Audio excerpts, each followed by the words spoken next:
Hey everybody, welcome to class today. Hope you're having a wonderful weekend, and we're gonna jump right into it today. I am enjoying the day. It's almost like crazy springtime in the beginning here of March. So I hope that you are enjoying the weather wherever you are at. I see a lot of familiar faces here today. Miss Gertie, I hope that you're doing good today and that you can hear everything. Please just give me a yes or something in the chat box. I'm going to just assume that you can hear me and we'll get going.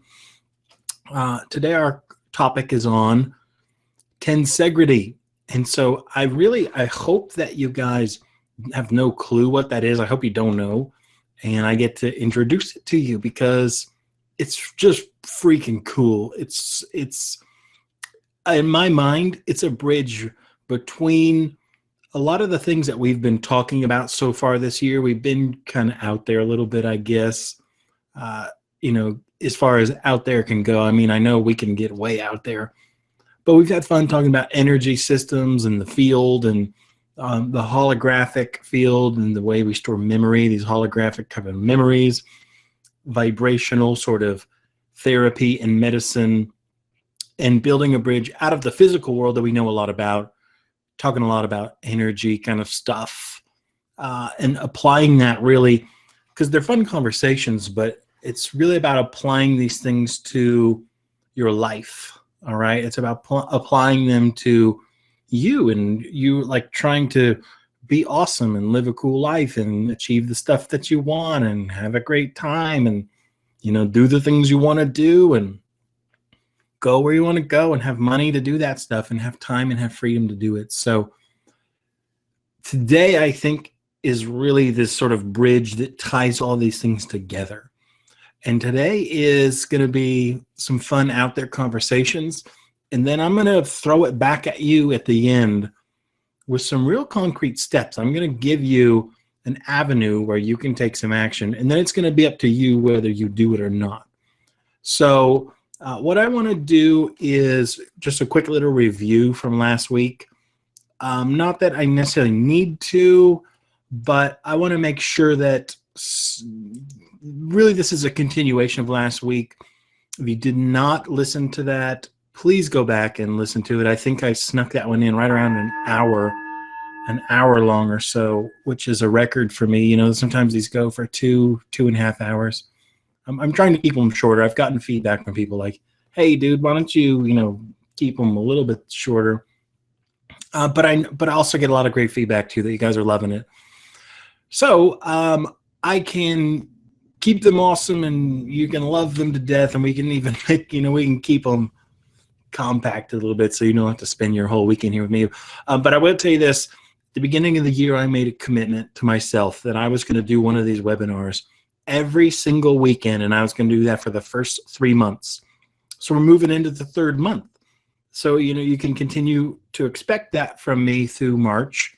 And then as we move into April, I'm going to change it up a little bit. We'll still do fireside chat. They might be every other week. I might do them once a month. It's just a lot of work for me to do this stuff. And so I know that it's good for me. It gets my nose in the books, and it helps me master information, because I know that before you can teach something to somebody, you got to know what the hell you're talking about. So it's really good for me, and in a selfish way, it benefits me a lot. But I know it's good for you guys too. I know you're having fun. I know you're having a great time. And I see somebody raise their hand here. Let me tell you what. I'm gonna not get distracted by all that stuff. All right, let's jump in. I'm going to share my screen here. I'm going to pull up the Paint program here for you to watch. Okay, and here's what I'm going to do. I'm going to draw a brain. This is what I did last weekend, because we did a class called the Me Brain and the We Brain. So this is your brain. I won't try and make it perfect. And then this will be your spinal cord coming down from the brain to the body. And we're going to divide this brain up into a few sections. So essentially what I'm doing is I'm just separating the different lobes of the brain. And they are the frontal lobe, the parietal lobe,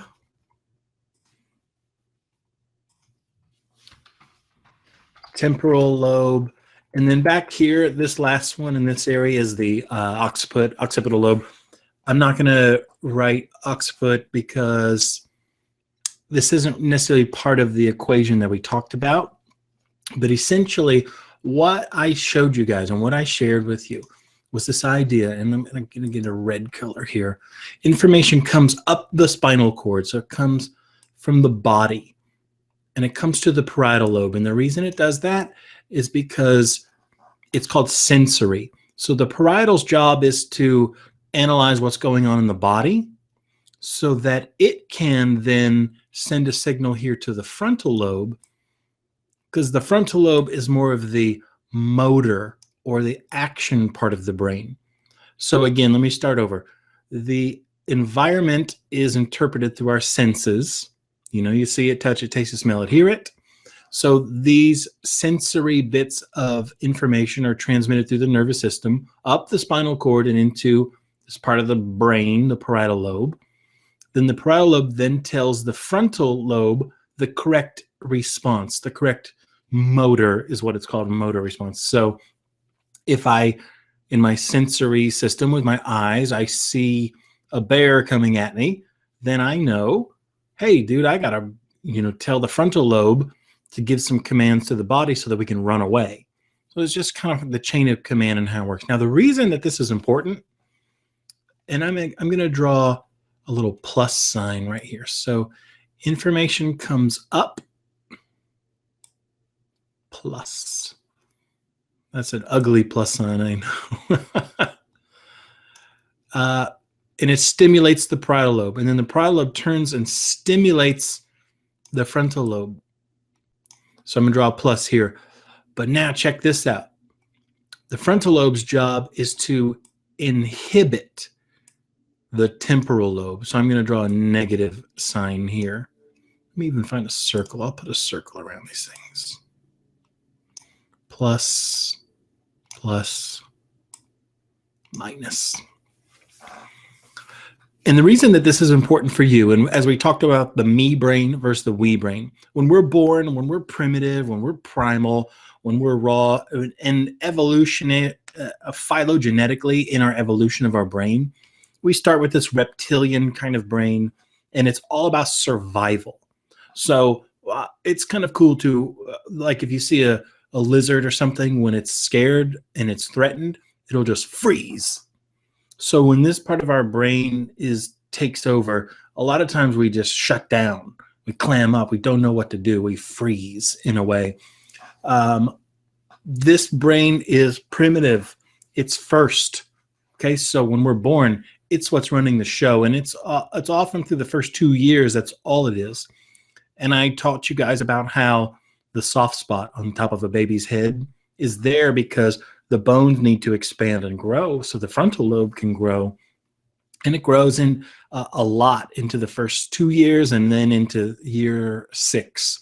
It actually continues to grow until the early 20s, but a lot of this is going to happen from birth to 6. So the reason that we need the frontal lobe to develop is because it's a higher center. It's evolutionarily more advanced. It's not the primate kind of, monkey model that we supposedly came from. It's advanced. It understands order and higher functions, and it's not so concerned with itself, but understands some greater areas or greater consequences of actions and understands a bigger picture than outside of just yourself. So I know I'm going a million miles an hour here, but I'm just kind of reviewing from last week. If this is interesting and you don't know what I'm talking about, go back and watch the webinar, Me Brain versus We Brain, because we're born me. I want it now. Give it to me. Wah, wah, wah. Instant gratification. And it's all part of our temporal brain, of our part of a lobe of our brain. Okay, it's a temporal response. The way it's supposed to work is as we develop and sensory input comes into the body, into the brain from the body through the parietal lobe, then to stimulate the frontal lobe so it grows. See, if you just lay there, I mean, it's not realistic, but in theory, if you never moved and you never had that input from the body to the brain of movement, because movement is food for the brain, then the parietal lobe would never get any information. It would never get any food. So it would never then stimulate the frontal lobe, and the frontal lobe would never grow. So you wouldn't have those higher cognitive functions. And the temporal lobe would rule the roost. So you would be you'd be a giant 2-year-old, basically. Thank goodness that doesn't happen. But what I want you guys to get out of this here is we need, in order to have proper balance in our brain, we need stimulation and input from our body. We need movement, and we need proper movement. And that's going to be what a lot of today is about, so that you can understand not only so somebody gives you a dumb lecture about how you need to stand up straight and have good posture and you need to exercise, because those things are all true. And if we just did those, we'd be a lot better off. But I want you to see, I just want to review this from last week so that you begin to see why it's important and where we're going, because I sort of left it. I just left it here at this drawing. So where I'm going to pick it up today is down here. Let me get a bright orange color. Down here in this area, the spinal cord, this is where the information comes into the brain. And I told you guys, 90% of the information coming in comes from midline structures. It comes from the spine. It comes from the spine. 90% of it comes from the spine. And if you don't have the correct alignment, you don't have the proper movement, so it's called range of motion. If you have restriction and you have pain and, you're not using it the way it was meant to, basically is all I'm saying, then, you're not giving your brain the food that it needs. Okay, that's where I'm going with all this. You're not giving your brain the food that it needs. So today is essentially about not only just, how do we get, I'm building on from last week, essentially is what I'm saying. But if you didn't get last week, you can start right here from right now, because it's going to be fun. And I put together a slide deck today, so I've got a lot of good pictures to illustrate, to show you as I talk. I'm going to pull those up here in a second, and then we're going to run through this concept of tensegrity. And really, I'll preface it a little bit. It's about our ability to relate to gravity. It's about this force in nature that is never ending. It's called gravity. It's always acting on us all the time. So all of our buildings, all of our structures and bridges, in fact, our physical body, every single piece of it is developed to maximize, or to be maximized, or to function at its highest inside of the field of gravity. So it's important that you know that and that you understand that, so that you can get as much food to your brain as possible. So you can get as much proper movement and motion as possible. Okay. So that's where we're going. And ultimately, I talked about this in one of our classes. It was a principle Napoleon Hill taught called hypnotic rhythm. That it's a law of nature, and it sets in, if we are a certain way and we have a habit, the law of hypnotic rhythm puts it into permanency. That's what he called it. This is what we're going to talk about today, only I'm just going to use different words, and I'm going to come at it from a little bit more of a scientific, doctory, kind of physical, therapeutic sense. But ultimately, all of these things, because I'm going to tie all this physical stuff that I talk into the energetic stuff that we've learned as well. So when we talked about the layers of the field and the etheric body and the mental body and the astral body and all those different pieces that tie into the makeup, these higher vibrational layers of who we are, they they represent in the physical plane in this tensegrity conversation that we're going to have. Cool? All right. So let's dive in. I'm going to pull up my slide deck here, and then we're just going to get at it. Today's going to be like drinking out of a fire hose. Okay, let's share the screen.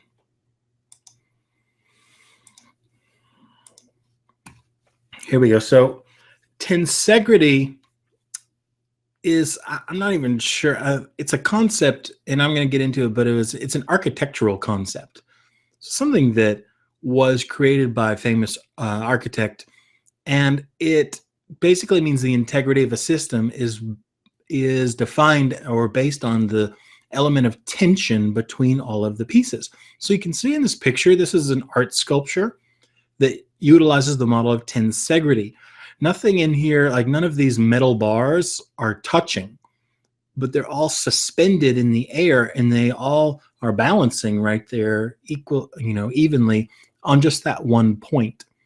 So there are a lot of cool principles that exist in nature that use this principle of this architectural principle, like architects invented it or something, but it's a principle in nature. And so I just want to start off with this cool picture here. So we're going to talk about gravity. Now, everything, and I kind of said this stuff already. I guess I knew it was coming because I made these slides. But it's a constant force that's always acting on us. You can't get away from it. Just like the law of attraction. You don't use the law of attraction. It's always happening. You're always using it. It's really just how you orient yourself to the law of attraction. It doesn't have anything to do with how you, what am I trying to say? It doesn't have anything to do at all with, sorry, hold on a second. I got a malfunction going here. I got to stop something. Thank you for being patient with me. Okay. You can't use the law of attraction. That's the dumbest thing I've ever heard. It's a law. It's constant. It's always happening. So it's about how you orient yourself to it. And that's all of this training about your mind and how you use your mind in the correct way. But you don't you don't go, you know what? I'm going to go sit down and use the law of attraction. You're using it all the time, and you just may not really know it. You're not aware of it. Okay, so I said everything is built and designed to fit these forces of gravity. It's a law of nature, and it has a lot to do with how we evolved. So, we kind of went from being on all fours to walking upright and being a Neanderthal and being all hunched over like a caveman, to then, as the frontal cortex developed, as that frontal lobe developed, we became more upright, more upright, more upright. And it's because the brain got the food that it needed, and so it was able to inhibit those primitive parts of the brain so that we could evolve. And what I'm telling you, I'm going to just drop you a little seed here. I'm going to plant a seed, is that we are not necessarily evolving anymore. In my opinion, we are devolving. We are moving backwards. And it's because we are not orienting ourselves in this field of gravity correctly. We sit all the time. Sitting is like this horrible, it's like the new smoking or something. And I'm not trying to be, funny or something. It is a problem that we all face. It's a serious problem because we are not meant to be sitting. You're not meant to sit and eat breakfast and then go sit in your car and drive to work so you can sit at the computer for 8 hours and then drive home and then sit at the dinner table and then sit and watch TV before you go to bed. That's not the way that your physical body was made. That's not the way the joints line up. It's not the way the structure is supposed to interact with the law of gravity.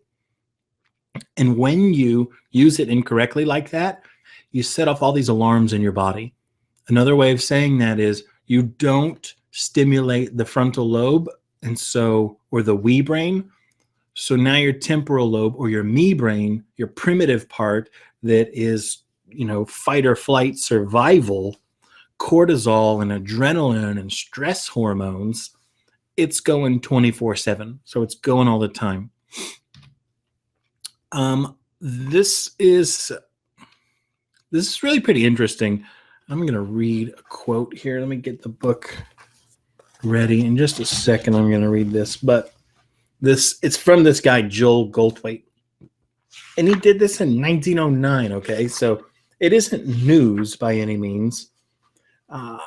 In fact, I think that the reason that this is kind of a trendy or a hip or a fun conversation right now in 2016, even though this guy was talking about it in 1909, is because the early 1900s was like the dawn of the pharmacology age. And so everything was about drugs and everything was about medicine and pills and or surgery, really, but it was really about drugs. And it was based on this idea that better living through better chemistry. And if something was wrong with you, we fix it from the outside. And people weren't looking at we didn't have all of the natural minded health, all the hippies or whatever you call them.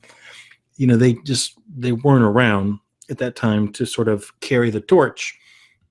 So this guy noticed, and he did it through some like surgical dissections or even just doing surgery on patients. He said, I'm seeing a lot of chronic disease and problem with the function of people's organs.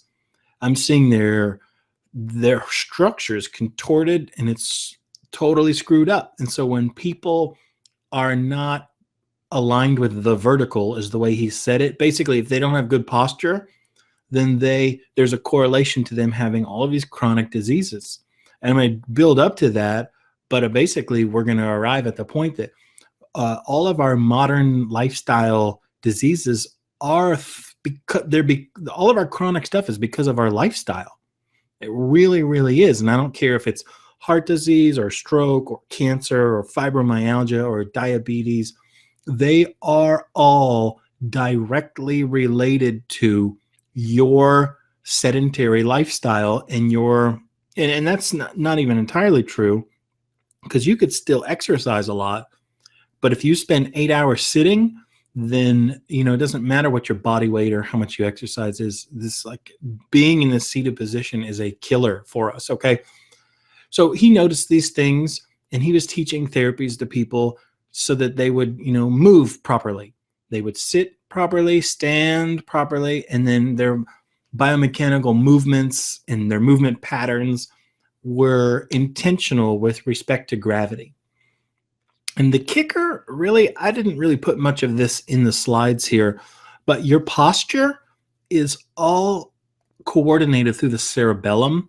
So all of the extensor muscles that hold you up straight, they're all subconscious. Your posture is a subconscious reflex. So if someone has to tell you to stand up straight, you shouldn't ever have to use your mind to think about standing up straight. It is a reflex. It's a reflex against the forces of gravity. See, there's a cool part of your brain called the righting reflex that holds you upright.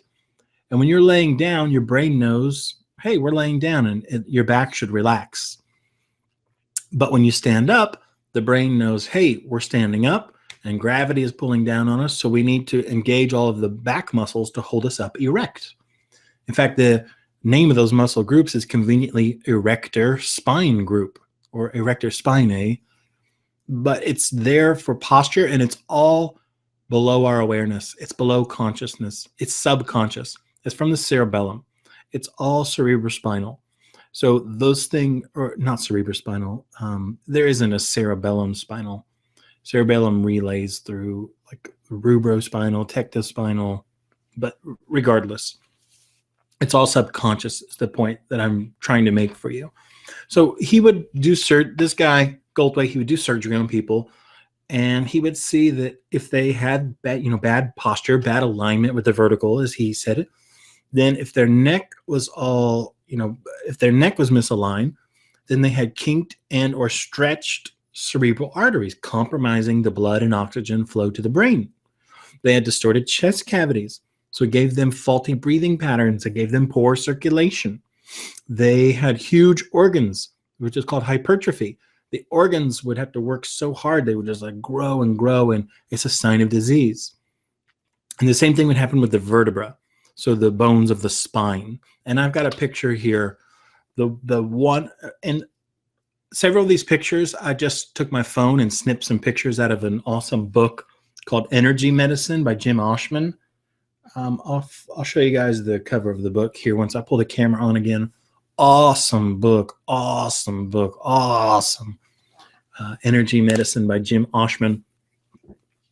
But what I want to point out here is the top one is normal, and then the bottom one has these bone spurs. So I'm sure you've heard of bone spurs before. That's what that is. It's a bone spur. They're hypertrophic bone spurs. And they develop, they really, what's going on here? Hold on a second. Guys, give me some feedback in the comments if you're hearing okay, if everything is smooth, if we're grooving and we're jiving. I just had something funny happen on my end, so I just wanted to make sure that that we're doing good. Let me know that we're doing good while I'm waiting for you. I said I flashed the book for you. It looked backwards to me. Energy Medicine, James Oshman. Really nice guy, too. Awesome guy. I got to pick him up at the airport once and take him to a seminar. Super duper, like science nerd geek, like socially awkward, like, but it was awesome. I had fun. I could pick his brain for a while. Anyway, okay, thanks for the feedback, guys. Let me get back in. Am I still sharing my entire screen? Share. Okay. So at the bottom, I want you to pay attention to what the picture is pointing at, hypertrophic spurs. And even look at this big square part of the vertebra that's called the body of the vertebra. In the front part, it's like squished down. It's narrow. It's compressed. So really, he's just, at this point, he's observing, hey, people with bad posture have all of these weird abnormal adaptations inside of their body. Okay, that's the important part that I want you to understand. So Goldthwait had a cool quote, and I'm going to just read it from the book here. Okay, so there's two of them. First one, he said, the way we hold and move our bodies in our daily activities is more important than most people realize. It is desirable to be able to stand erect and to have the parts of the body balanced so that easy and graceful movement occur.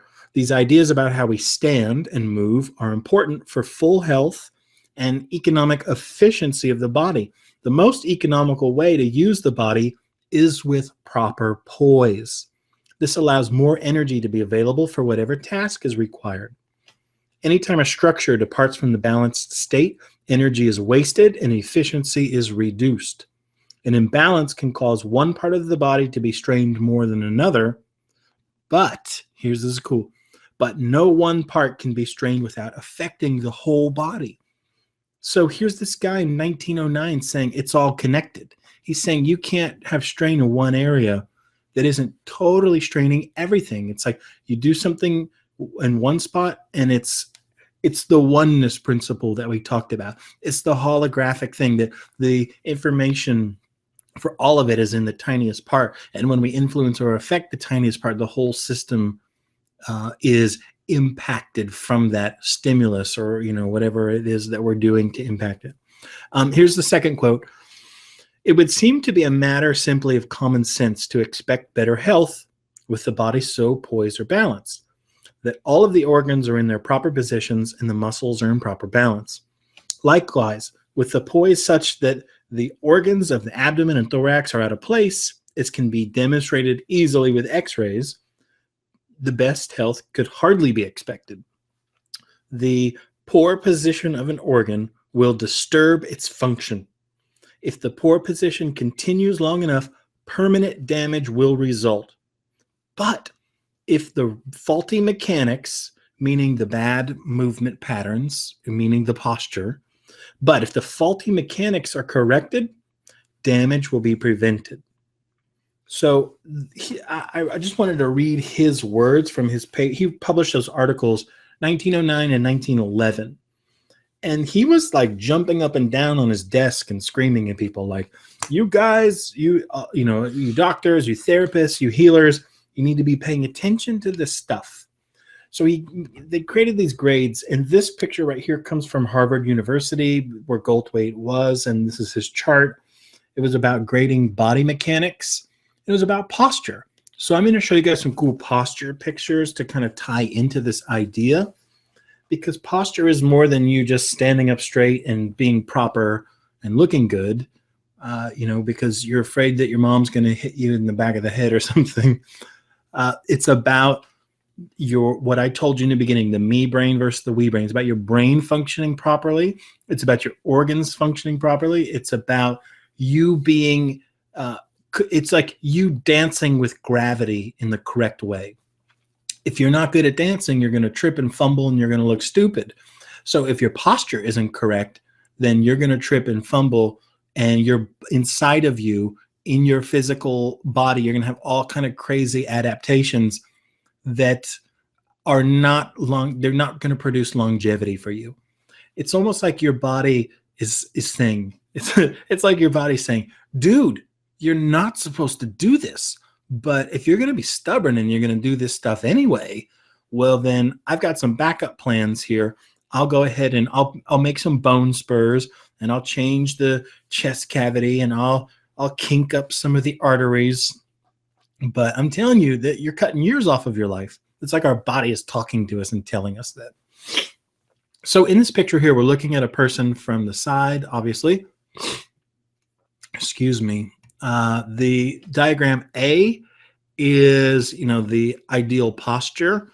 This was 1909, so it's the only thing that's changed from that now is that what we call the plumb line, the gravity, the vertical line there, it starts where your ear hole is, and then it runs straight down to where your AC joint, your acromioclavicular joint is, or basically, where your arm, where your shoulder is, it'll run right through the middle of the shoulder.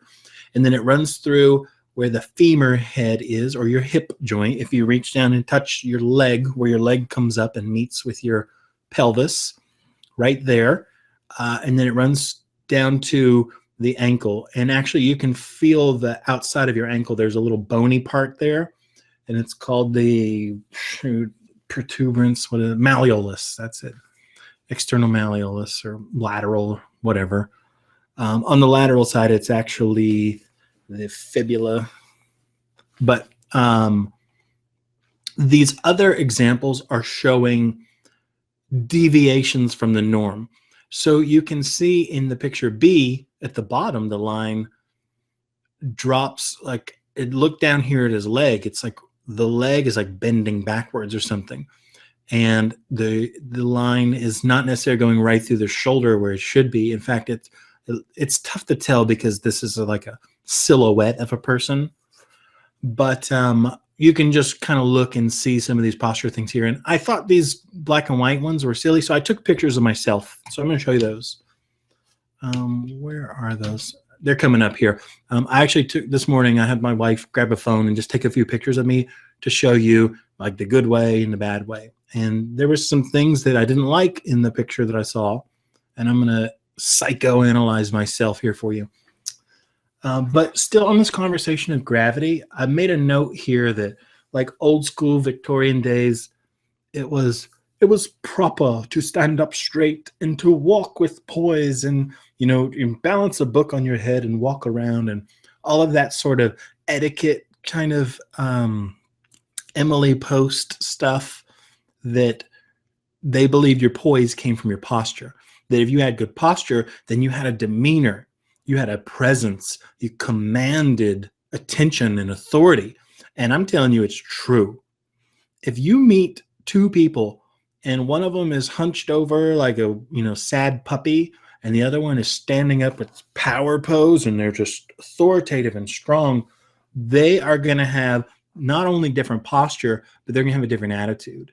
They're going to have a different swag. They're going to be different people. I promise you that.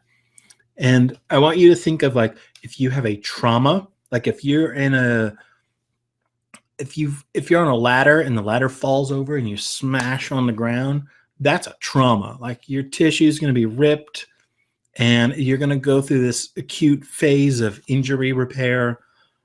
That's a big deal. So I'm just highlighting that to contrast it to a tiny trauma or a micro trauma. Because when you're constantly slouched and you are not dancing with gravity the right way, then you're forcing all of your joints to line up inappropriately. So the joint capsules have this like pressure on them, and the bones have this like pressure that's not supposed to be there. They're made a certain way and they're supposed to line up and move a certain way. And if you are outside or deviating from that norm, then dude, you are putting some crazy, crazy pressure on these areas of your body, your joints, your bones. You're putting strain and tension on muscles. Like how many of you just like want to grab your shoulders and just rub them? You're like, oh, they hurt. Oh, it feels so good. I just want to rub them. It's because all of those muscles in your shoulders and your upper back are working double, triple, 10 times harder than they should to try to keep your head up. So let's talk a little bit about that as the head, keeping your head up, or what it looks like when your head goes forward. Because these little micro traumas, the body adapts to that stuff and then it makes it permanent. It's like I said earlier, the body's going, hey, your head is not supposed to be sticking forward like a turtle. All right. But if you're going to do that, then we're going to start cementing everything into place. We're going to start laying down calcium and we're going to make new bone and we're going to cement this thing. So those are called bone spurs. Another, fancy way to say it is osteoarthritis or degenerative joint disease, or they'll call it degenerative disc disease, because those things are all the same damn thing. So on the picture on the left here, you see two women. These are just some pictures I found on Google. I think this came from a chiropractor's website showing the line, the vertical plumb line. So you can see the woman on the far left has the head extremely far forward, where the woman on the right straight up and down. Now, these both look like women in their 60s. So I'm telling you, age is not what it is. But the problem here is that people don't have awareness about this stuff and they aren't proactive. And so 10 years, 20 years, 30 years of these bad posture micro traumas, them cementing into place this wrong way. And then all of a sudden, all of the chronic diseases catch up with them. And they're like, oh, I don't know what happened. I guess it just runs in my family. I guess it's genetic. No way. No. It has everything to do with your awareness of your body and how you're dancing with gravity. It's a law, and how you choose to orient yourself to that law, just like the law of attraction. If you're walking around thinking about how stressed out you are and how you don't have enough money and how you're not going to make the bills and it's just not fair, and you just the anxiety that comes, where's the money going to come from? What am I going to do? Then you're orienting yourself to the law of attraction in a way that you're going to get a whole lot more of those kind of situations. Versus if you dance with gravity correctly, then you're going to be well into your 60s, like this woman here in the middle of these three women with the blue shirt on, where that line is straight up and down. See, this woman might be in her 60s and probably more flexible and has a greater range of motion than people in their 30s. Maybe even in their 20s nowadays, the way, we are in the United States. It's crazy, like 2 out of 3 people are obese. And then the far picture on the right, I liked it because it showed you the spine. It showed you what the spine ends up looking like when the head continues to go forward and go forward, and when the head goes more forward. And okay, here I am. I put on just a little tight t-shirt so you could kind of see what was going on with my neck and my shoulders and my torso. So on the left, you see the hole where the ear is, and then you drop straight down and it lines up with the front of the shoulder joint, and then it drops down and it lines up with the hip joint, and then it lines up with the outside of the ankle. So this is a good, normal, natural posture. Again, it should be subconscious reflex against gravity. You should never have to think about standing up straight. The one on the right is me jutting my head forward, slouching my shoulders, and then pay attention to my butt on this one. It's like a puppy dog would tuck their tail. It's like you take your pelvis and you tuck your tail. You like tuck it in. And this is what people do. It's a progression too. First, the head goes forward over time. And then as the center of gravity, and they almost kind of fall over forward, they tuck the pelvis in to kind of balance everything back out again. So there's Sexy Ted right there. This morning I took these pictures for you guys so you could see a natural thing. Now, what I wanted to point out here was, did I put the next one too? I think that was all I put. I took ones from the front, but I think I forgot to put them in. I want you to pay attention to my arm. So see where my hand is? My hand is like almost out in front of my leg. So the arm should be straight down. It should be relaxed. But I've got some things going on up here in my shoulders and in my chest that are really tight and really tense. And so they are pulling. My arm naturally wants to go into what's called flexion. It wants to bend, and it's not able to relax. It's not like I can think, relax. It's not a conscious thing. I just have to observe and notice and read my body, because everyone's body is going to tell a story. Anyone who's a therapist knows this. Anyone who's a body worker, a doctor that's worked with clients, you like even an intuitive or something, you can just like understand body language and you can get a read on people. And especially when you watch them walk. Maybe we should do that next week. Maybe we should talk about these movement patterns and analyze some people's walks and gait. That'd be cool. Maybe I'll do that. It's funny. I never know what I'm going to do next week. So let's keep moving on. I'm going to move into what I call the matrix. And matrix is really a fun way to say everything is connected. But ultimately, inside of your body, and even outside your skin and your hair and everything, it's all connected by something called a type of tissue called connective tissue. So what I'm telling you is this is how we interact with gravity. It's through this connective tissue matrix. It's through the matrix. And it's really a ubiquitous kind of, it's just incumbent. It's everywhere. So like if you have a muscle, if you have two muscles next to each other, they're not separate. They're connected through the space in between of connective tissue. It's like holding everything. It's like a spider web or something. If you've ever been in a cadaver lab or done a dissection of an animal, you can see that connective tissue as you peel back the different layers of the skin and the muscles, and you can see it's like a silkworm or a spider web. It's just this web. It's this matrix of stuff, and it pulls everything together. So I put this picture here of this cool, it looks like a guy in a Spider-Man costume, but it's basically saying that like down or up here by his shoulder, if I sort of pinch the shoulder, well, that pinch is going to flow through the whole system. So I don't really just pinch his shoulder. It's all connected. So when I tug on it, I'm tugging on everything. Okay. Are you following me with that? When I tug on, it's all connected. So if I push you, on the arm with my finger, I poke you in the arm, your little toe knows that it happened because it's all connected, and it's all connected through this matrix.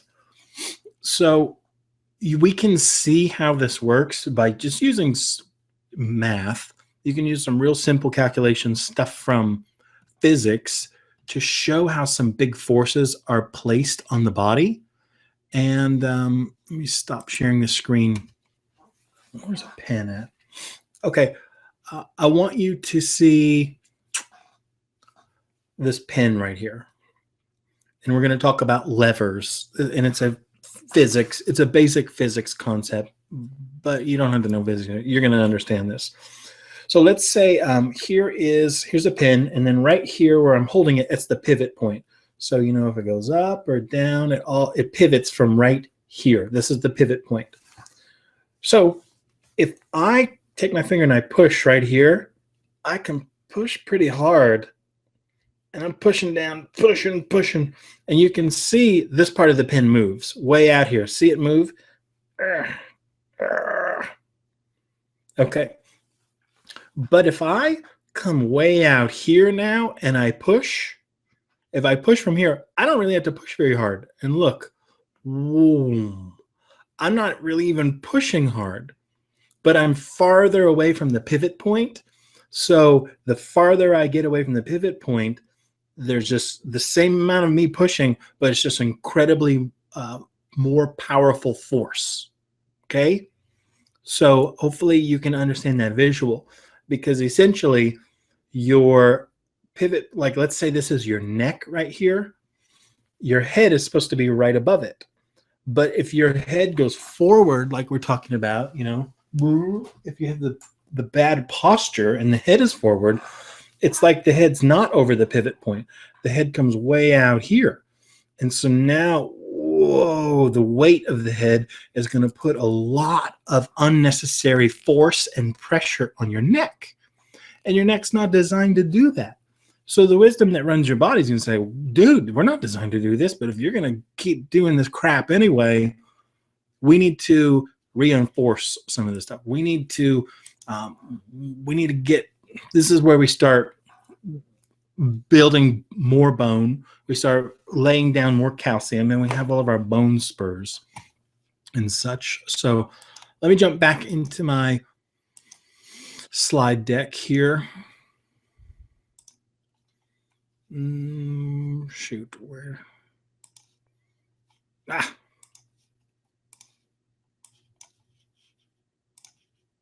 Boom. Okay. So this picture right here is what I was trying to demonstrate for you. The one on the left shows, hey, your head weighs 12 pounds, your cranium, your brain, all that stuff, your big brain muscle. The thing weighs 12 pounds. So in a normal posture, you're designed to hold it upright and everything is in balance. But as the head comes forward, now all of a sudden there's 32 pounds of pressure that are placed on the neck, and now 42. So you see, for every inch that your head moves forward, it adds an additional 10 pounds of weight. It's crazy, isn't it? And think back to this old lady here on the right, this picture. Man, think about the enormous amount of pressure and force that her neck and the bones in her neck, the soft tissue and muscles in her neck, the arteries and blood supply and stretching, the nerves that are stretching, and all of the things that Goldthwait told us back in 1909, that if you don't do the right dance with gravity, then you have all of these chronic diseases that result. I'm telling you, it applies back to our conversation from last week. If you're not doing the dance with gravity right, then you're totally in the temporal lobe, the me brain, and you're running a constant survival mode. So all the chemicals in your body are survival. So you have cortisol and adrenaline running all the time. So you have insulin problems, insulin sensitivity problems. You have high blood pressure. You have low blood oxygen saturation. You have hormone imbalances because your body was never designed to be in a stress response 24/7. Okay, so I'll get off of that soapbox. Here's another picture just showing that we're supposed to, when we reach down to touch the toes, we pivot from the hip bone, from the femur right here. It's called the acetabulum, but we pivot from the hip. And so right here at L5 is just showing that's what's called the fulcrum, or the pivot point.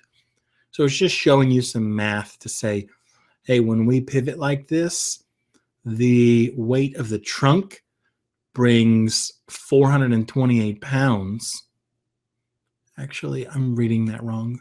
247 pounds. It's basically saying that in order to hold us up in that position, the muscles have to apply 450 pounds of pressure to compensate for the weight of the head, arms, and the weight of the trunk or the chest and the abdomen. So down here at the bottom, the L5 vertebra, the fifth lumbar vertebra, the bone in your spine right here at the very bottom of the spine, it's got 494 pounds of pressure on it. And that's normal. Like, there are some crazy forces that are generated inside of your body that are due to gravity. That's the point that I'm trying to make for you. And it's normal. It's not crazy, but it's insane to think that your L5 vertebra is taking almost 500 pounds of pressure on it.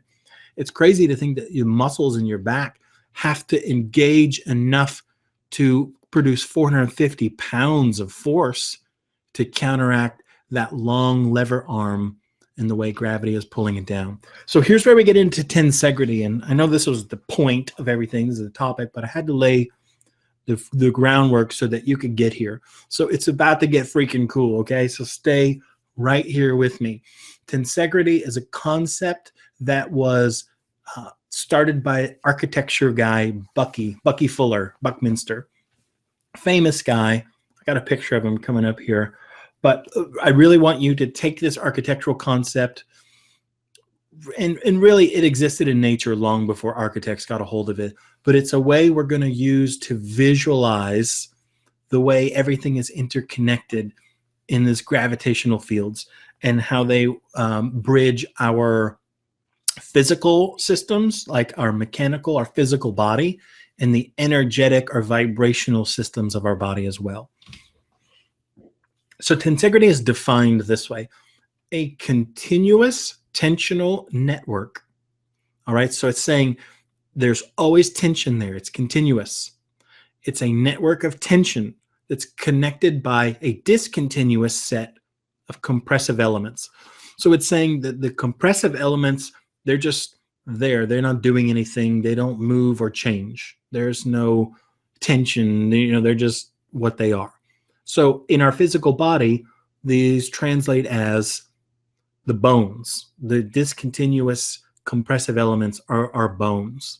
And the tendons, and also the ligaments and muscles, but really, tendon, tension, the words, it flows good. Those are the continual tension system. So let's look at an example here. This is a small tensegrity model made of wooden sticks and elastic string. I actually made one of these once with Bic pens and rubber bands. It was really cool too. It just got old and the rubber bands, they got brittle and broke. I wish I could show it to you. It was a pain in the ass to make too. That's why I didn't make another one. But you can see that. Let's break this down a little bit. There are pairs of these wooden rods. So here's one pair. I'm running my mouse on it. Maybe you can't even see that. But if you think of like 3 dimensions, width, height, and depth, there are 2 rods that run parallel for height, 2 that run for width, and 2 that run for depth. Now, none of these compressive elements, all right, none of these wooden dowels here, these sticks, what I'm calling, these are the bones in our body, none of them touch, but you still have this 3-dimensional kind of globe object that's held together, and it has 3 dimensions because of the tension of the elastic elements, the tensional elements between them. So this is a simple tensegrity model. Now this is Bucky Fuller here holding this crazy, complex tensegrity model. And none of those dowels are any bigger than what we did in this picture right here. They're just all interconnected in a way that they don't touch, but they form this 3-dimensional object. And what I'm building up to is this is you. This is your physical body. This is the way it's built. This is the inside of you. So for you to kind of understand this, we're going to start with the spine. And the reason that I'm going to start there is because, like I said earlier, the spine is responsible for 90% of the information coming from the body and going to stimulate the brain. 90% of the information comes from midline structures that stimulates the parietal lobe and then in turn stimulates the frontal lobe so that it grows and inhibits the primitive me brain. 90% of the stuff that grows our we brain, our higher evolutionary consciousness, the parts of us that make us divine, come from the spine. So it's so important for you to take care of your spine. So important. So we're going to look at the spine here and apply this tensegrity concept first to the spine and then in essence to the whole body. So the muscles, the ligaments, the connective tissue, the tendons, and all of the soft tissue around the spine create a series of like little hammocks or slings. And what they do is they lift each vertebra off of the one below it. See, for a long time, people thought that the spine was like the Leaning Tower of Pisa or something. It was like a bunch of blocks just all stacked on top of each other. And the one at the bottom had the weight of all the others on top of it. And so it, bared the most force on it.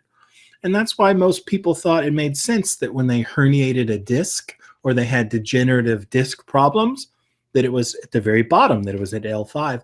But really, let me even back up. It's because of this picture we looked at here.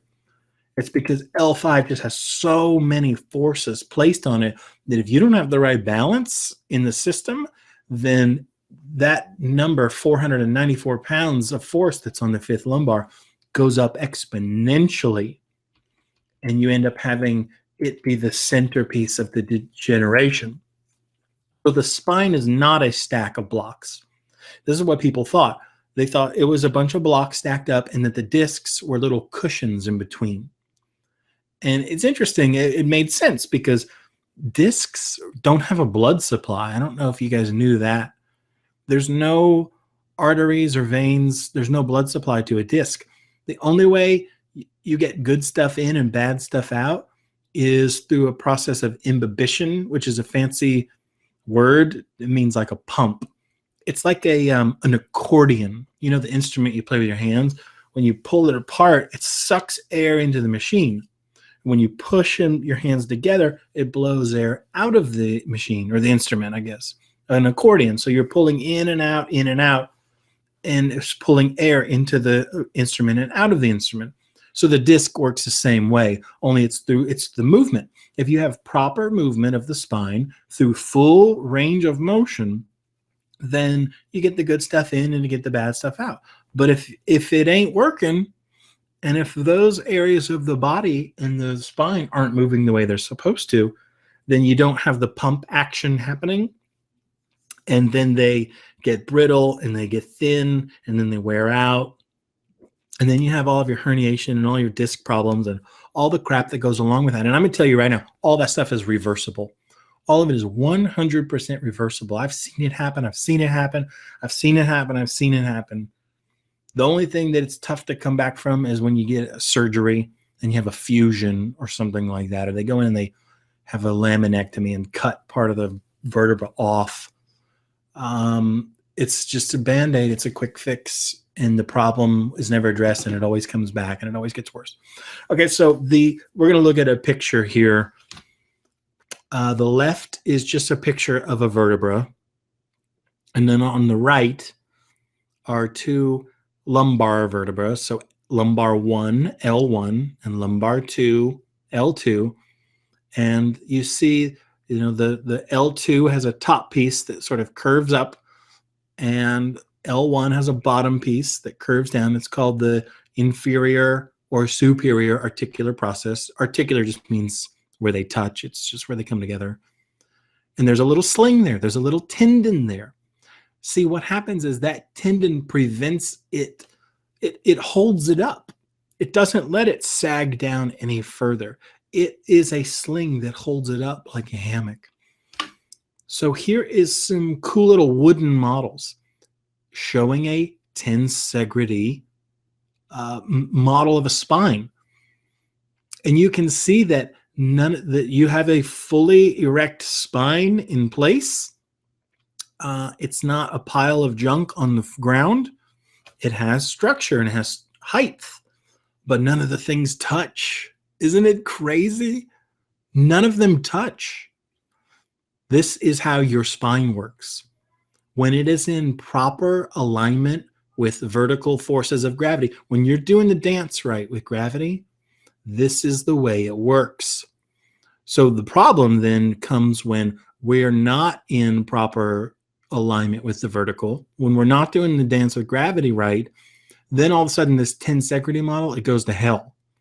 And we do revert to the spine being a stack of blocks because the sling and the tension elements, that's what the sling is the tension between the two. It doesn't work the way it's supposed to because the things aren't lined up the right way. And we go into this sort of like, what's the word? We're like backpedaling all the time. We're trying to like clean up all the time. We're trying to make the best out of a bad situation the entire time. This is a picture.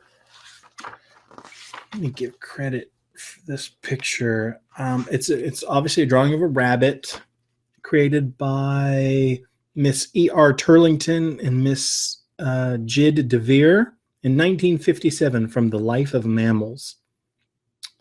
But what they did was they took everywhere that a muscle originates and attaches. Each one of those lines represents a muscle. So instead of like drawing the muscle, they just drew the lines.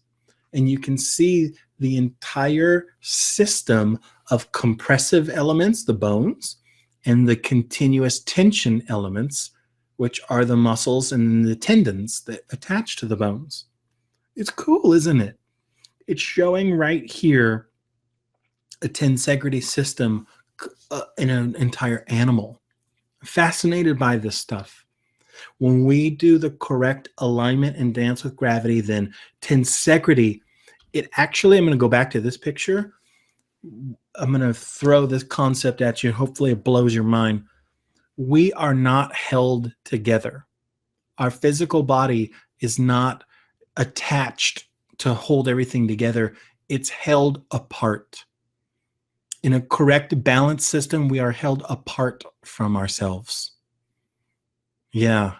Think about that for a second. We're not held together. We're held apart. I mean, think about your knee joint. Your knee, the bone of your top part of your leg, the femur, and then the bone in the bottom part of your leg, the tibia, they don't actually touch. It's not like the knee is supporting the weight of your whole body because those parts are crammed together. They don't even touch. How cuckoo is that? Yeah, I know. So this system, it's this like vibrational, it's like a vibratory, like in this rabbit picture, if I took one of those lines there, like it was a string and I plucked it, like I plucked a guitar string, it would create a vibration. And that vibration would disperse throughout the whole system. The vibrational wave created from me plucking that string would spread out through the entire system. So if somebody like punches you in the arm, the way that this tensegritous matrix works is it turns it into information that is a vibratory type of info. It's a vibration, it's a wave, and it sends it throughout the entire network. So it's dispersed everywhere. So if I touch your shoulder, your little toe knows it because it passes through the tensegrity, through the matrix, through this tensegrity system. It's all connected. Remember this picture from earlier? It's all connected. Now here's the sort of crux to it. If the system is broken, okay, if you're not doing the dance right, if it's imbalanced or misaligned and it's broken, then the forces, they won't turn into vibrational information and spread out all through the system. They'll turn into damage.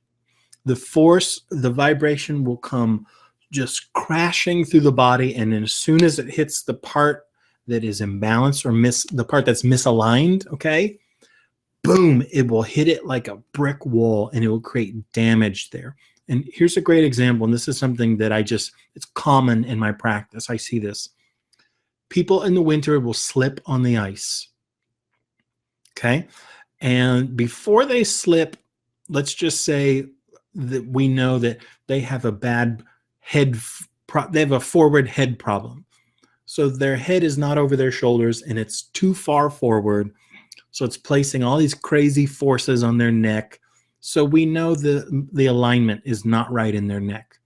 We know that there's everything in the neck is working 10 times harder than it needs to just to survive. So when they slip on the ice and land on their butt, it sends this huge shock wave through their body and it ripples through the body. And as that wave comes and gets to the neck, if the neck was in proper balance, it would just wave right through the neck and it would disperse everywhere and it would even out and be gone. But the neck was not aligned. And so, bam, it turns into damage. So these people slip, they land on their butt, and they come in because their neck hurts and they don't understand why. I've landed on my butt. My butt should hurt, not my neck. Well, this is why. This is the reason. This is the reason why. So let's take it down smaller, and I'm going to go to the cell. All right. So this slide is called the cellular matrix. Well, on the outside of every cell are, we can think of them like receptors. They're a little different, but they're called integrins. And they span, they connect the outside of the cell and the inside. So they kind of, they like connect the inside of the cell to the outside of the cell. And they're impacted by, guess what? Stretch and compression. Stretch and compression. So this is cool too. Like cells will grow and replicate and fill a space until they get smushed in, until there's no more room for them. And then they have the correct signals from compression. They get the mechanical signals and they turn off and they stop duplicating and they stop replicating. Well, if these systems go haywire because they're not functioning the way they're supposed to, then we just have tons of cell duplication. And this is the definition of cancer. It's just cells that are too good. They're too healthy. They just keep dividing and replicating like crazy. And we call it a tumor. We call it cancer. It's because they're not getting the appropriate signals from the environment in order to do the appropriate thing. So I want to kind of paint this picture for you here that it is a physical thing, all right? It's mechanical, but it's also vibrational. It's also energetic, and there is a resonance to these things that when body workers put their hands on people, the vibrations that are in the hands, and this is some of the things I've gone over in other courses, but there are just like oscillating fields, all right? There are energy fields, and I did this in Etheric Doorway in that webinar where we talked about magneto-electric fields and negative time space. But these vibrations, they're like a blend of the healer's, cells and tissue and thoughts that come out of the therapist. And it's the same thing with like if you use a therapy machine with somebody, only if you're a healer, you're using your hands and you're emanating these vibrations or these fields that oscillate out of your hands. But you could use like cold laser therapy or sound therapy. I've seen some people that use color therapy, electrical stim, magnets, even heat. It's all going to be applied to the body.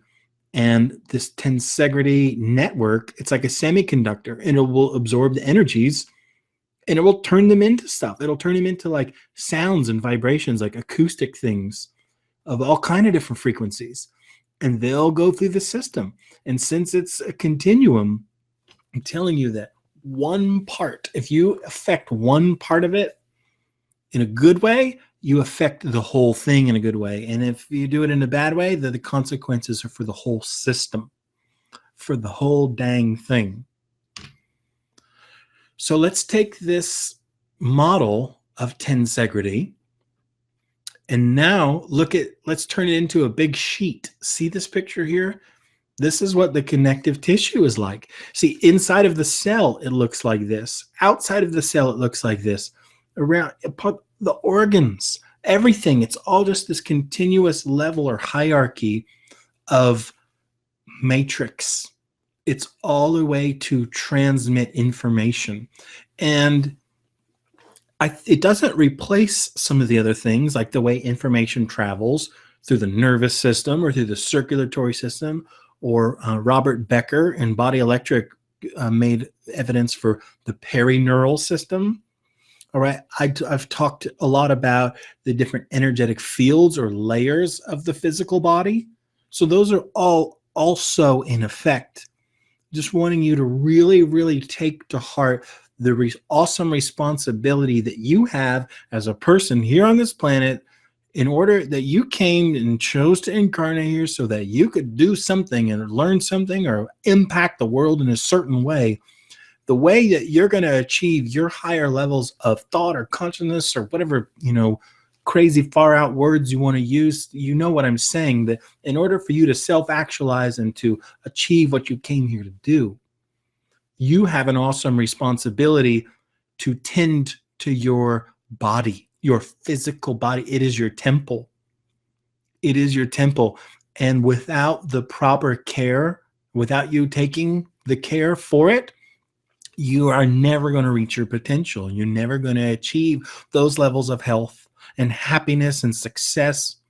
You're never going to reach those levels of manifestation and attraction, whether it's relationships or financial security, whether you just want to, get out of debt or pay off your house or buy a new house or travel or spend time to go be with your family and not be chained to a desk or something like that.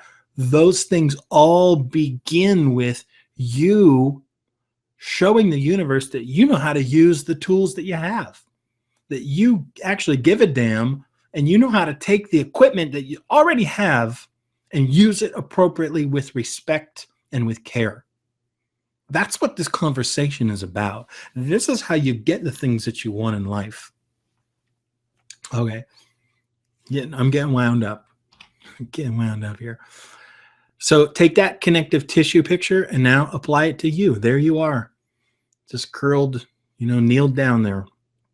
That is an extension from the micro to the macro, just like the way that the electrons revolve around the nucleus and the earth revolves around the sun. The tiniest part reflects the biggest piece. So I want to read one thing from the Integrins chapter.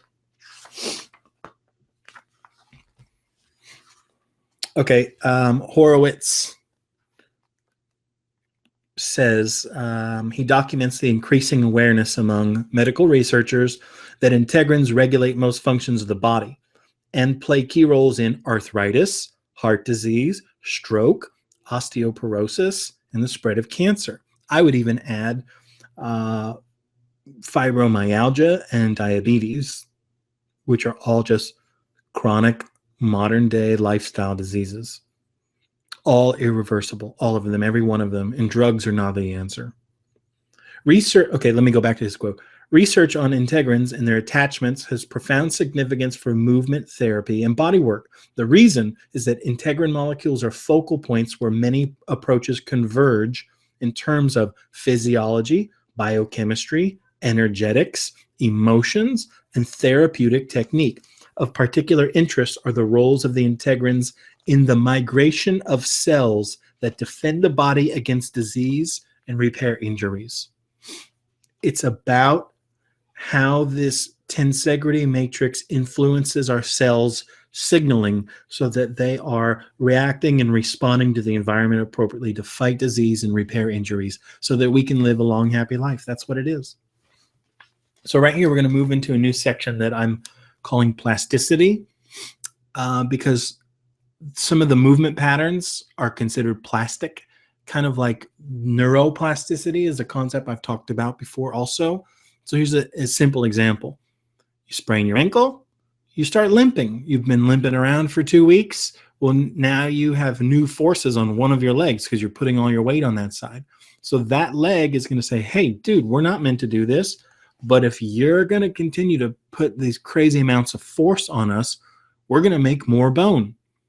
And so this is a principle called Wolff's Law, which basically says wherever demand or force is placed on a bone, it's going to reinforce that. It's going to lay down more calcium to strengthen that area, and it's going to build more bone. So back to this picture here with the forward head posture. I want you to look at the picture on the left and see the person's neck and the way it's supposed to be.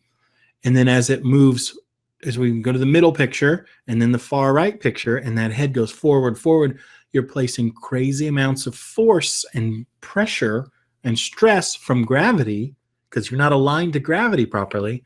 You're putting crazy forces on those bones.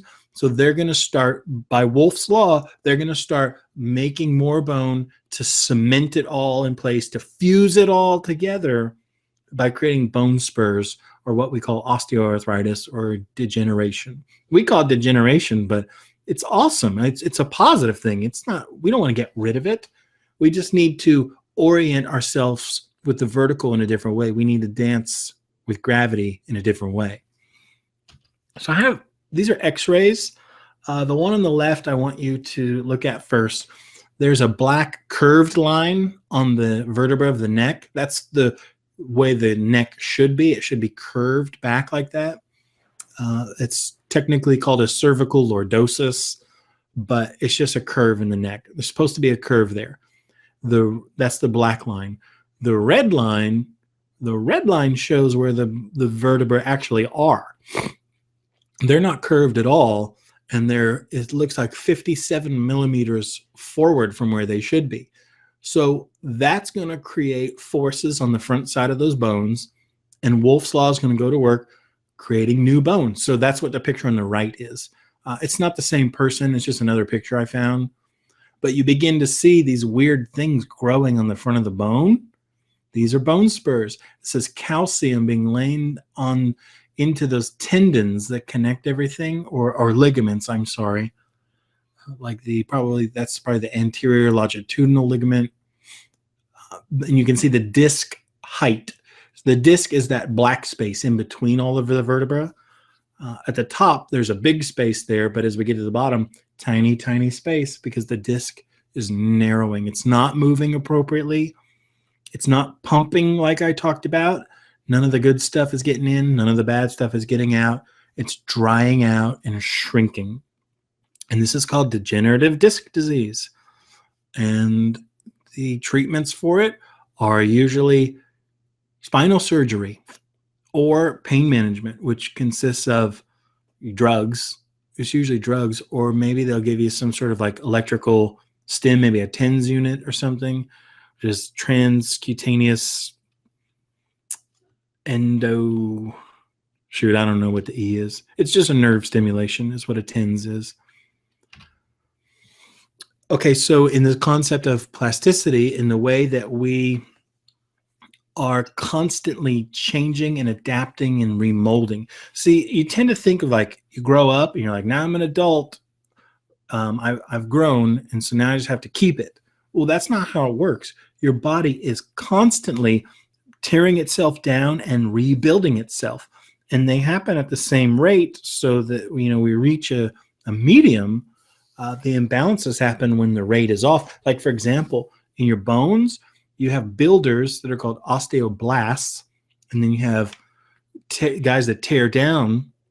They're called osteoclasts, and they're just both working all the time. But if one of them starts working harder than the other one, and the ones that take bone start working harder and working faster, then all of a sudden you're losing bone and you can't put it in there fast enough, and we call it osteoporosis. But here's just another example of it in this wound healing. There are cells that are collagen cells, and so when we have a wound, they rush to the wound and they start laying down see, the picture on the left is all these looks like sticks. These lines are how the collagen fibers, they just go nuts. They go everywhere, just in every direction. So you have all of these, I think they're type 4 collagen fibers. Don't quote me on that, I'm not sure. But what ends up happening is after all of those things are laid down, it begins to interact with the way that part of the body is used. So wherever the line of tension is, wherever the direction of tension is, now these new cells come along called fibroblasts, and they begin to lay down on that collagen framework based on the direction of tension. So this model of tension in our body, this tensegrity network, is actually giving the signals and commands to this wound healing process to say, this is the way the cells need to be, this is the direction they need to go, and this is the way they need to line up and to do their thing. So like I was saying, we're always breaking down, we're always rebuilding. It's happening all the time. And it's cool. This is a good thing because it allows us to optimize our, our body, this awesome tool we have. It lets us adapt to the environment really quickly. Because if we were just stuck, like I'm all grown up and now nothing changes, we wouldn't be able to adapt very well. But if I'm always building down and always building up, then it's easy for me to, as I'm building up, change and build up in a new way and in a different way. And that's the thing that I'm talking to you guys about. This is where you cement into place your wrong ways of being. You build your body in accordance to the incorrect way you're dancing with gravity. If hopefully you're following me with that. And what was cool, this guy in 1942, Rudolf Schornheimer, they used like radioisotopes and they put them in different organic compounds in food, and they would follow them in the body. And it gave evidence for this whole concept that I'm talking about, that the food was absorbed and then put into certain areas of the body very quickly and then taken out and moved to different areas of the body. So it was just like showing we're always rebuilding, we're always tearing down. And I put this concept of spaced repetition in here. I sent you guys an email earlier this week with a blog post about spaced repetition. It's so important. And it's the same way that a bodybuilder is going to be growing muscle. He's repeating it, spaced out over intervals of time, repeating it. When a violinist is learning these like little tiny intricate finger movements, they don't know how to do that, but as they reinforce it the same way in the wound thing, that it was reinforced along a specific direction, so the violinist is reinforcing a specific movement, the body's going to rebuild and reinforce and recreate that. That's the concept of plasticity. It's saying that you're adaptable and you're going to adapt to your environment. So you damn well better make sure that the environment you're creating and adapting to is one that's in alignment with vertical and that you're dancing with gravity appropriately. Okay, so let's get into, we're kind of coming into the home stretch here, and we're going to talk about emotional memory, and then I'm going to read some really cool things to you. Emotional memory, basically, that what I want you to get out of this part of our conversation is that your behavior and the patterns that you have and the stress that you have in your life, it'll mess with your posture. So, I mean, you know that when you're mad or when you're sad, you kind of walk around all slumped over. Oh, woe is me. Your posture reflects your attitude and your mental state, your emotional state. And if you are that way all the time, then you adapt to that and you cement it into place. So this is what I'm saying earlier, is that the body tells a story. Anyone that's a therapist or a clinician that's worked with people, they know this.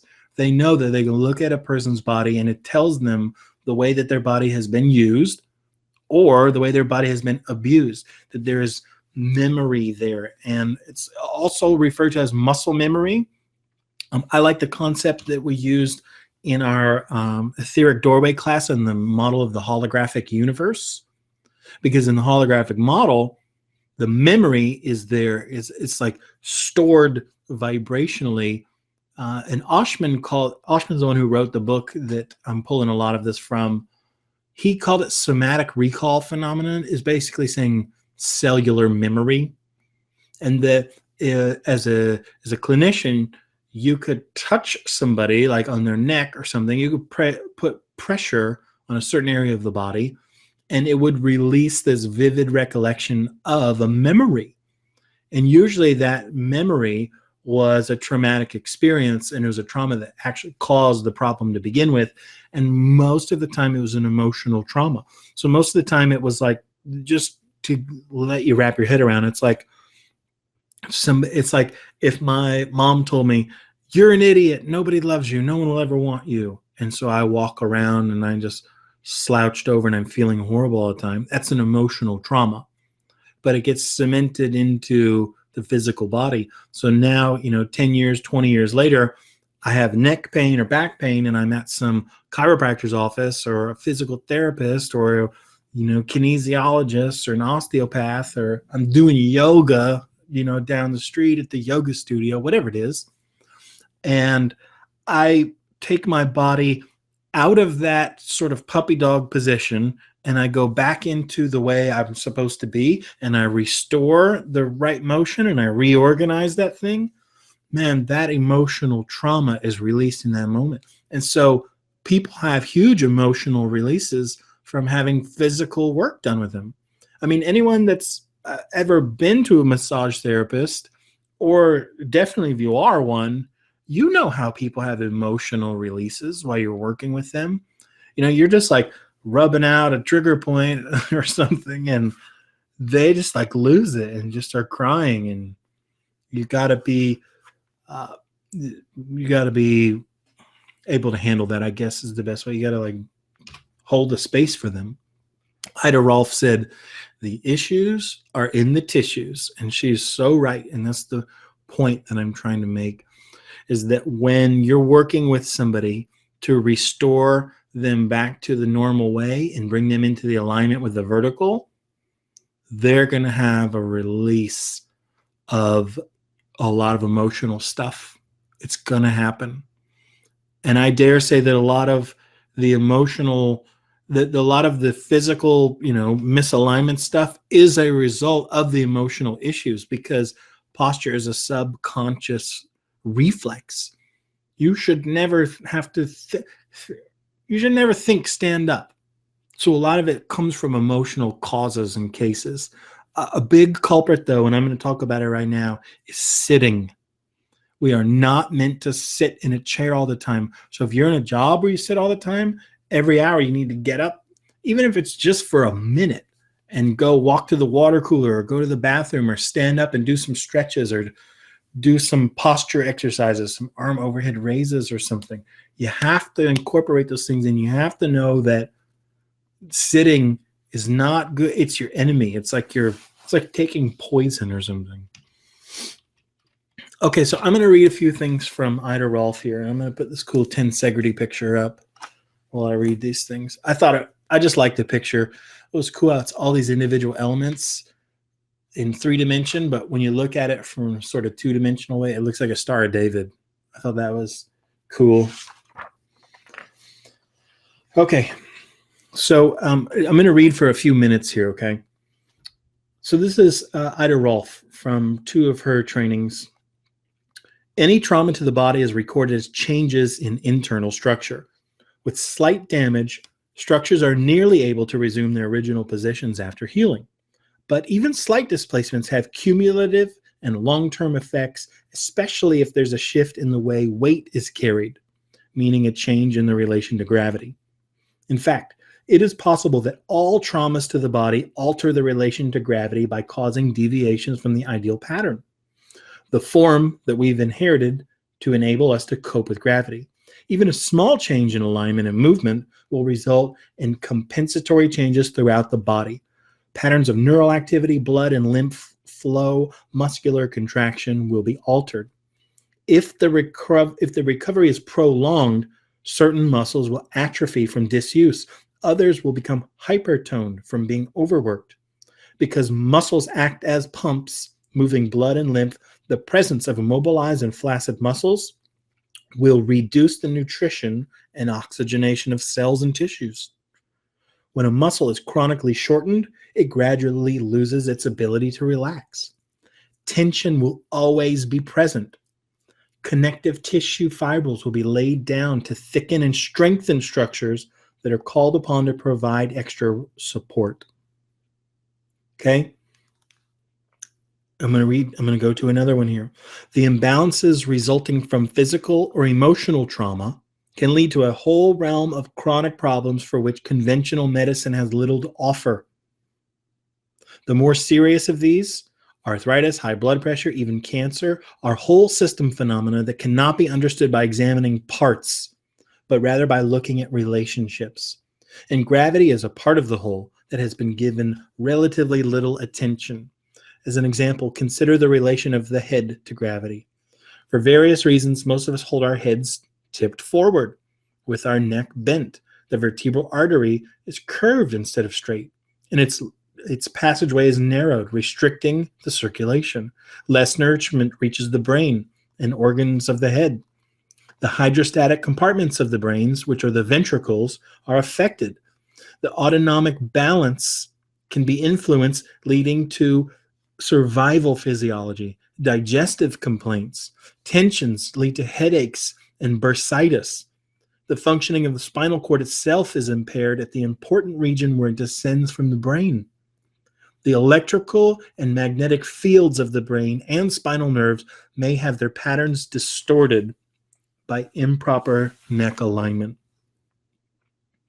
Okay, so there's a couple more here, and I'm not going to just read all of them, but I wanted to reinforce that because it's somebody else's words and not just me, kicking up a bunch of dust for you guys to understand this. So I'm going to stop sharing the screen here and jump back on the mic or on the camera, if you forgive me. So check in with me here. How are we doing?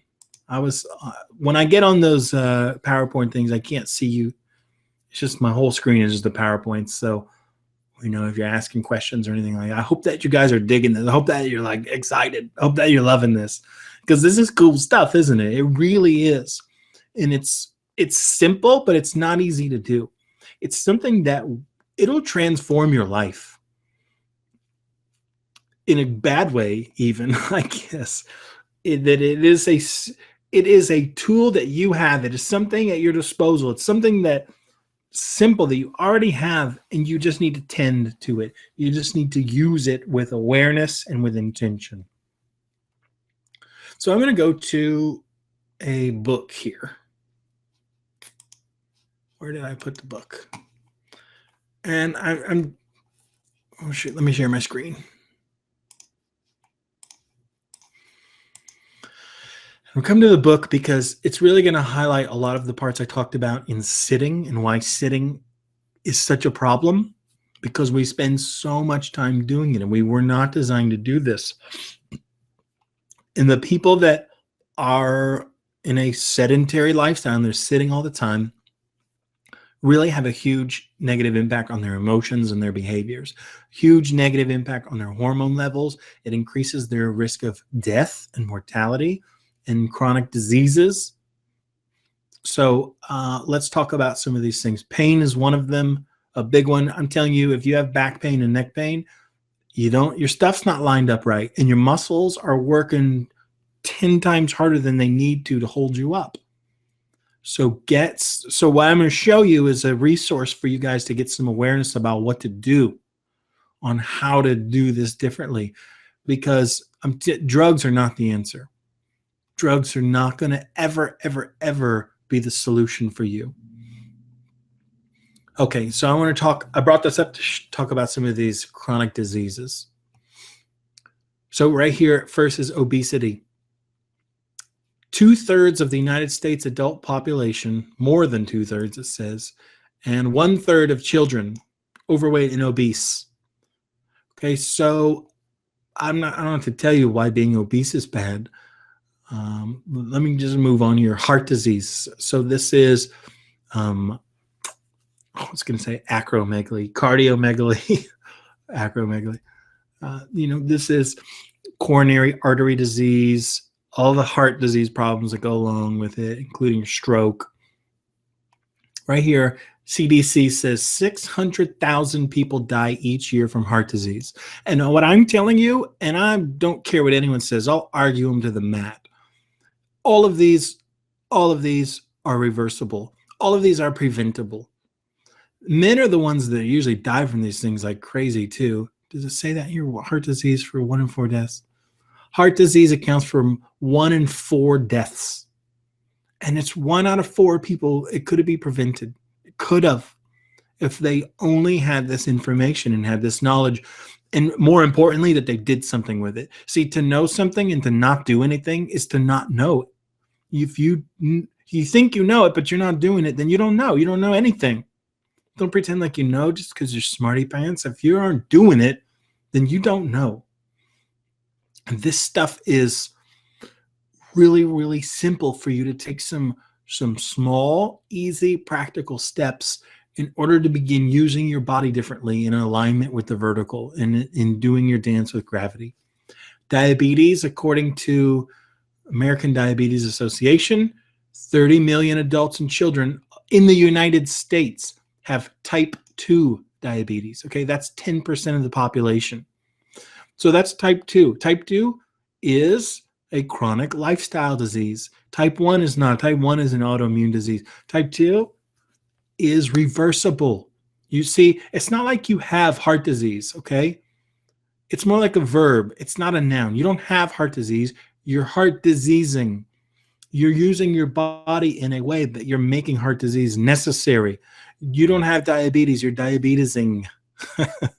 That's not even a word, but you are living your life and making choices in a way that is forcing your body to go, hey, dude, we're not meant to do this, but if you're going to keep acting this way, we're going to pull out some backup systems, and there's going to be some fallout from it, and diabetes is going to be part of it because of the chemical imbalances, because of the levels of hormones, specifically cortisol and stress hormones and adrenaline that are running through your blood all the time.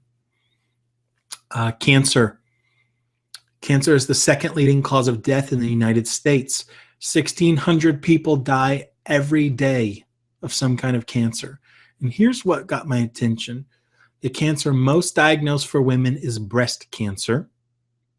25% of breast cancer worldwide is due to being obese or having a sedentary lifestyle. So another way of saying that is you don't have proper alignment with gravity. You're not doing your dance with gravity right. You're not aligned with the vertical. The matrix is off and the signaling is going haywire. Okay? 25% of breast cancer is due to what we talked about in class today. 25% of it. It's insane. And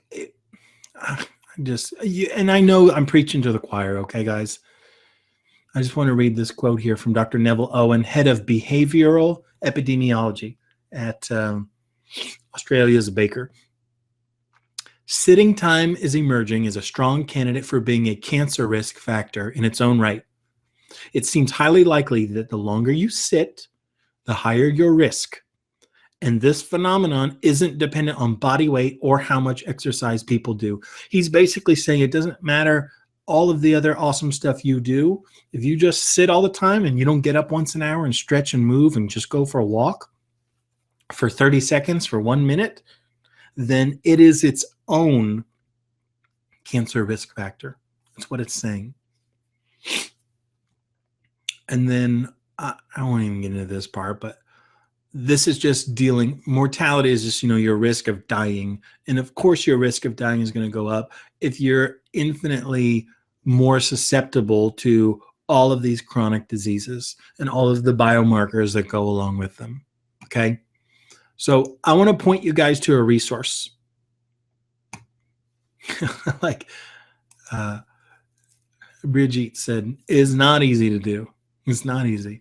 So I'm not going to spend the time here showing you all of the exercises and the motions and the movements. I'm going to point you to a resource to do this, okay? And these people, I found this thing. I found this. Let me pull it up here. I found this. It's called the Sitting Solution. Okay, it's a paid product, okay? It's done way over the top. It is so good. It's a 170-page book that goes through all of the things we talked about and shows you pictures and diagrams and instructions of all of the physical activities that you need to be doing. So these are kind of, therapies or exercises, therapeutic exercise to get you back into alignment with gravity, to get you back in alignment with the vertical. I couldn't even do as good a job as these two docs did. So they're both docs of physical therapy. And this book is phenomenal. It really is. I highly, highly recommend that you check this out. And I'm going to show you right now when you, well, what if I just click the link? So let me share my screen and then go here. So it's a standard kind of sales page thing. Okay. So just see through this stuff. I don't want you, you can read through it all. Look, it just goes on and on forever. It's great information, but again, it's all telling you what we just spent an hour and a half going through. So I'm scrolling down because I want to show you some of the extra things that you get along with this book. Okay, so not only do they show you and take you through step by step on all of the exercises to do, there is this book that comes along with it, the Anti-Inflammatory Diet Guide and the Anti-Inflammatory Shopping Guide.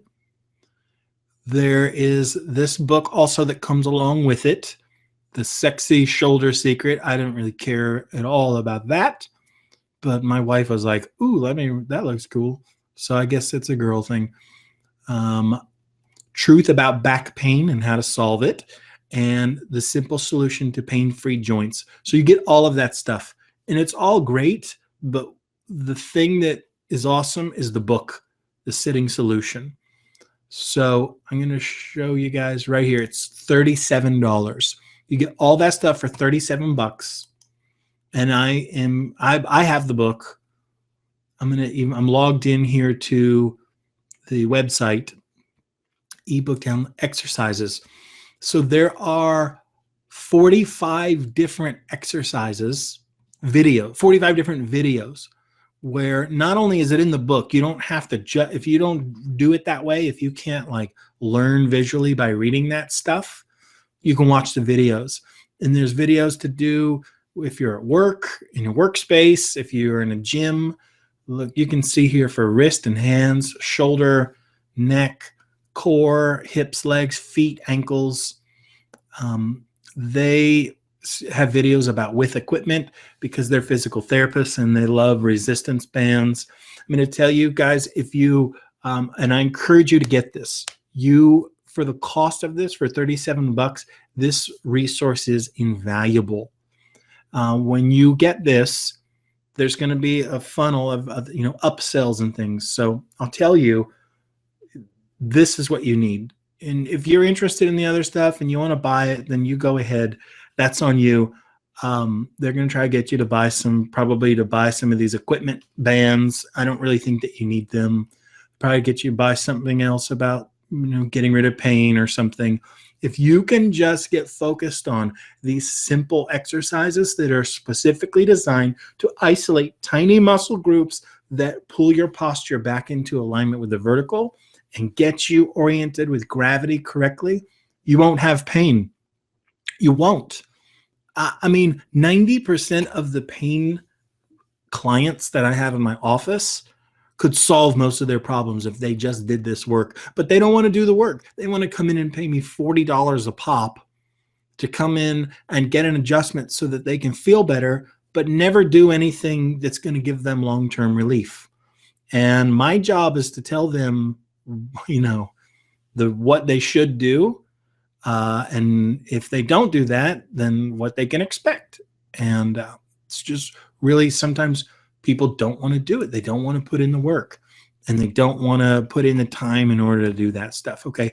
So I implore you guys, please check this out. It comes with a refund period, I think, of 90 days. I've never seen one that's 90 days. So you're protected in that respect.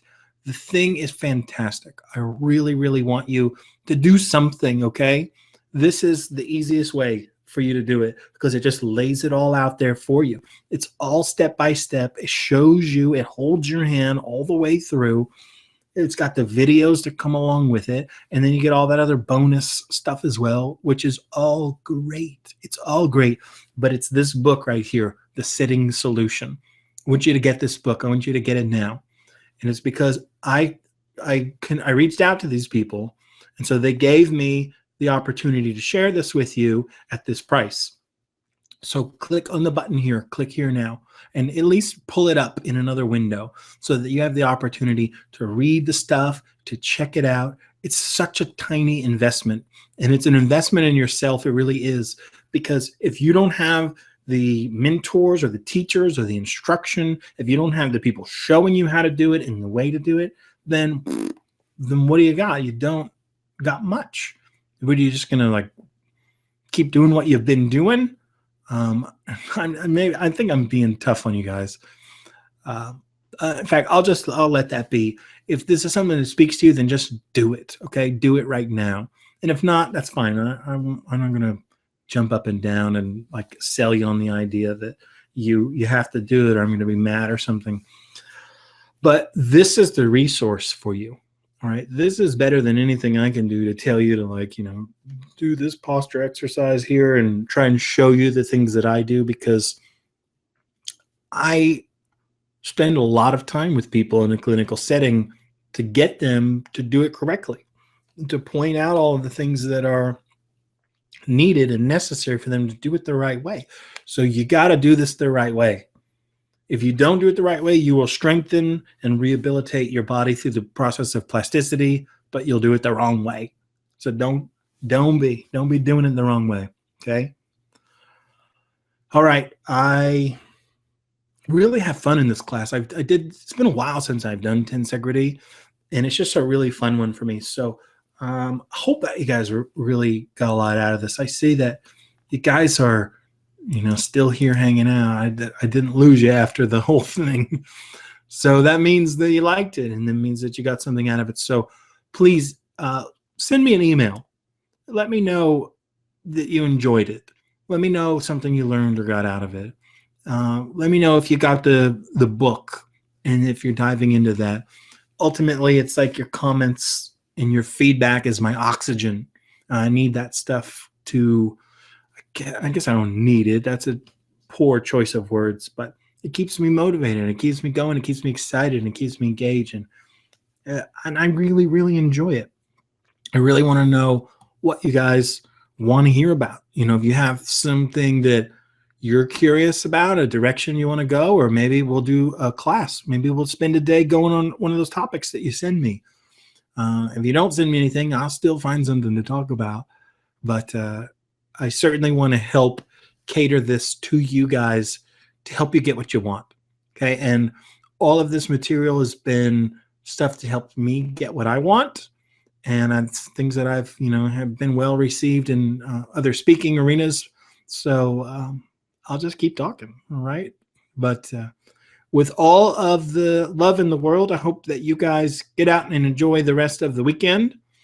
And I will look forward to seeing you next Saturday for our fireside chat. Mystery topic to be announced because I don't know what it is yet. But I will see you then. In fact, I'm going to end the broadcast, but I'll leave the sitting solution button up here, and I'll leave the comment box open too, so you can still comment and just say goodbye or something. But I see you then, or I'll see you at another time.